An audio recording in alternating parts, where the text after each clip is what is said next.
Here we go. Steel cage action kicking off here. It's worth noting that a lot of people give ECW credit for popularizing the triple threat match back in the mid to late 1990s. Oh, a lie detector. You gotta believe this one's over. Oof. Boom. What a kick.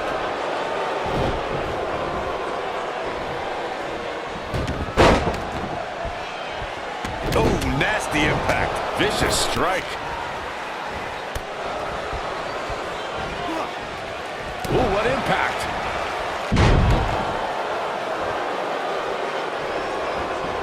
Oh, look at this. Boom! Gutbuster.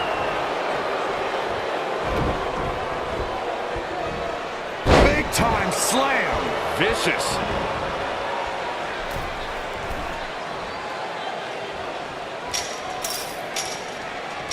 Nailed it.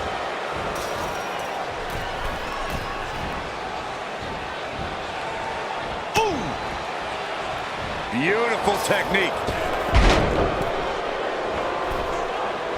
Harsh impact. Challenger's starting to falter, but it's going to take a lot more than that to stop him here tonight. He's got to be careful here. While he hasn't absorbed too much punishment yet, triple threat matches have a way of getting out of hand very quickly. I know it's early, but he has to do everything in his power not to let this get out of hand. Boom, what impact.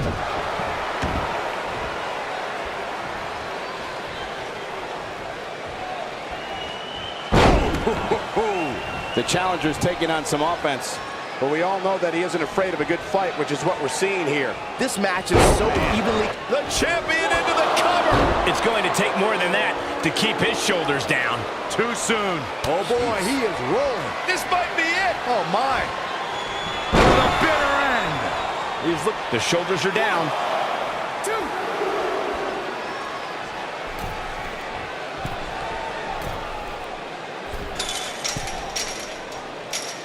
A superstar always needs to be ready to be attacked by both opponents in a triple threat match. Circumstances create interesting alliances, and the numbers game can become your worst enemy in a hurry when you're competing against two other opponents. No matter how you look at it, it's a situation you don't want to be in, but you must prepare for it. Nobody controls the pace of a match quite like this guy. Boom! Oh, nasty impact. This might be it. Oh my. To your point earlier, Byron, we've definitely seen some unbelievable attacks be launched from the top of the steel cage. And you mentioned the most iconic, the steel cage match for the Intercontinental Championship that saw Jimmy Superfly Snuka clash against bitter rival, the magnificent Morocco. There's no denying that Superfly set the bar. You look over the years to people like Jeff and Matt Hardy, Eddie Guerrero, Kurt Angle, and Chris Jericho.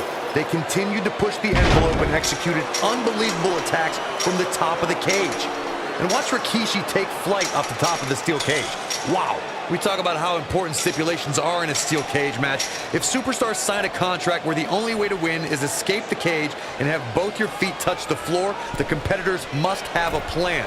Especially since you have to be comfortable trying to escape through the cage door as you do climbing over the top of the cage and vice versa. Oh boy, he is rolling. Ooh, nailed it. You gotta believe this one's over. Beautiful technique. Boom, what impact. Corey, you touched on something moments ago that's so important for the combatants in a steel cage match to remember. A superstar must be able to think offensively to figure out how they're going to escape the cage. They must think defensively at the same time so they can prevent their opponent from getting out of the cage first and winning the match. Well, a superstar must become comfortable with escaping the cage by both exiting the cage door and by climbing over the top of the cage. They must also be aware of their attributes and what's best for them. Let's just say if you're a giant like The Big Show, The Undertaker, Kane, or even Braun Strowman, it's preferred to exit through the cage door. The WWE Universe has seen the evolution of the steel cage in the enclosure known today as Hell in a Cell. The first time an enclosed cage was seen was in October of 1983 in the last Battle of Atlanta. The enclosed cage was seen a few years later in the War Games match from the NWA. There were even cages stacked on top of each other. He might have it. Oh boy, he is rolling. Byron, before you mention the strategy, some super... Shoulders down. Championship on the line. Ooh, what impact. Ooh, harsh impact. You gotta believe this one's over. This might be it. Oh my. Ooh, boom, what impact. Oh, man.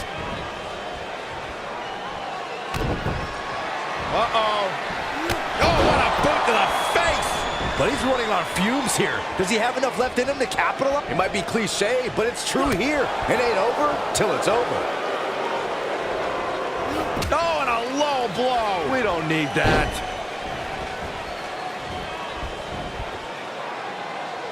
Rack bomb. Nailed it. Wow, I'm just as surprised as you got. This could do it.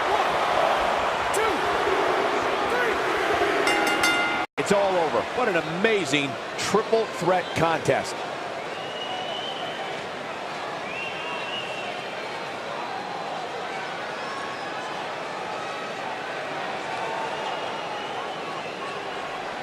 Here is your winner, and still Eastern Triple Crown Champion, TDOG. You heard the ring announcer. This one's over. And here's your winner. I'm ready to see these three go at it again. Who's got the rematch contract?